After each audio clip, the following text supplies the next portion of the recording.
Welcome back to Butterbean, the mother of all guides.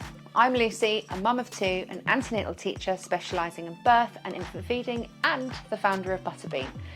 In this video, we'll be looking at just how bad Hollywood's depiction of birth is historically and how it compares to reality.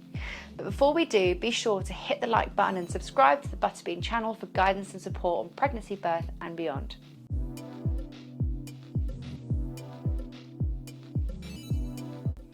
So if films and TV shows are anything to go by when it comes to birth, it would seem that our waters break dramatically before we're rushed to hospital in a frenzy. We arrive and there is lots of screaming and swearing. We see women curled up on their backs being coached to push until the chaos subsides and the baby is born and everything is calm again. You don't need me to tell you that that is completely inaccurate. If the reality of labour were to be filmed, you would see perhaps a woman noticing a jelly-like substance in her knickers, or she might start getting irregular tightening around her bump. She might get a trickle of water between her legs, or she might get the full Hollywood waterworks, although this is quite unlikely because most waters actually break just before the baby moves down the birth canal.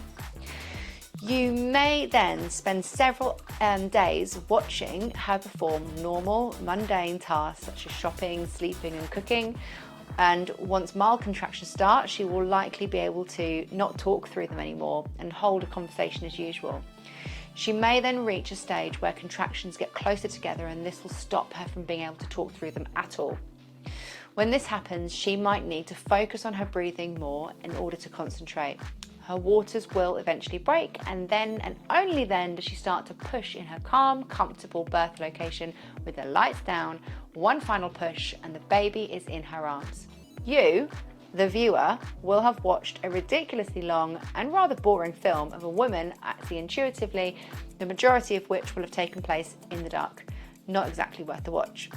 There is so much about birth that Hollywood gets wrong, in particular the process of your waters breaking. Once your cervix is dilated to about 10 centimetres, because it's an ish, you will reach a point called transition, and this is when your waters are likely to break. Not at the beginning of labour, like the movies might have us believe. Your waters breaking might come as a trickle, it may feel like a pop, and then a gush of water, or it may just be a bit that comes out. It's also possible that your waters don't break during labour at all. Some babies are born still inside the amniotic sac, which is called being born on cal. Look it up, it's amazing. Remember that if your waters do break, there is an increased chance that you will be induced after 24 hours. Make sure you find out your options and make a decision that feels right for you. To become part of the Butterbean community, head over to our website, which is linked below. For more free guidance and support, then drop us a follow on Instagram and Facebook. And of course, if you found these videos useful, then be sure to give them a thumbs up, leave a comment or subscribe to the Butterbean channel.